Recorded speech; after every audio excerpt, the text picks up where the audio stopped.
తెలంగాణలో మొన్నటి వరకు బీసీ ఉద్యమం అనే ఒక ట్రెండ్ నడిచింది.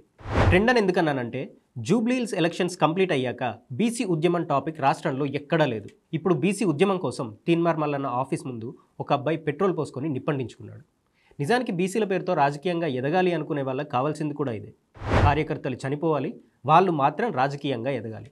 మీకు ఒక రాడ్ రియాలిటీ చెప్తా, అర్థం చేసుకోవడానికి ట్రై చేయండి. ఇప్పుడున్న పరిస్థితిని బట్టి బీసీలకు 42% రిజర్వేషన్ రాదు. ఈ మాట చాలామందికి కోపం తెప్పించవచ్చు, కానీ ఇదే నిజం. ఎందుకంటే రిజర్వేషన్లు 50% మించకూడదు అనేది సుప్రీంకోర్టు ఆర్డర్.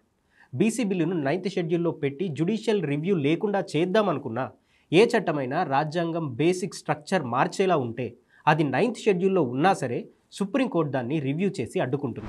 ఎందుకంటే సమాన హక్కు అనేది ప్రాథమిక హక్కు కాబట్టి. ఈ చట్టం దానికి వ్యతిరేకంగా ఉంది కాబట్టి అడ్డుకుంటుంది. ఈ విషయం ప్రతి పార్టీకి తెలుసు, ప్రతి రాజకీయ నేతకి తెలుసు. అయినా బీసీలను రెచ్చగొట్టి ఇలా రాజకీయాలు చేస్తున్నారు. బీసీలకు రిజర్వేషన్ రావాలి అంటే తీన్మార్ మల్లన్నో ఆర్ కృష్ణయ్యో విడివిడిగా పోరాడితే వచ్చేది కాదు. బీసీలంతా కలిసి పోరాడాలి. తెలంగాణలో సగం జనాభా బీసీలో ఉంటారు. వాళ్ళంతా కలిసి జస్ట్ ఒక్క వీకెండ్, ఒక్క రోజు అంతా కలిసి హైదరాబాద్కి రండి. మీరేం గొడవ చేయొద్దు. జస్ట్ మార్నింగ్ వచ్చి మౌన దీక్ష చేసి ఈవినింగ్ ఇంటికి వెళ్ళిపోండి. అంతమంది ఒకేసారి హైదరాబాద్కి వస్తే రాష్ట్రం ఎక్కడికక్కడ ఆగిపోతుంది. అప్పుడు సుప్రీంకోర్టు నిర్ణయంలో ఏదైనా మార్పు ఉండే ఛాన్స్ ఉంది. అన్ని రాజకీయ పార్టీలు బీసీ ఉద్యమానికి మేము మద్దతు ఇస్తామని చెప్తున్నాయి కాబట్టి ఈ కార్యక్రమాన్ని ఏ పార్టీ అడ్డుకోదు.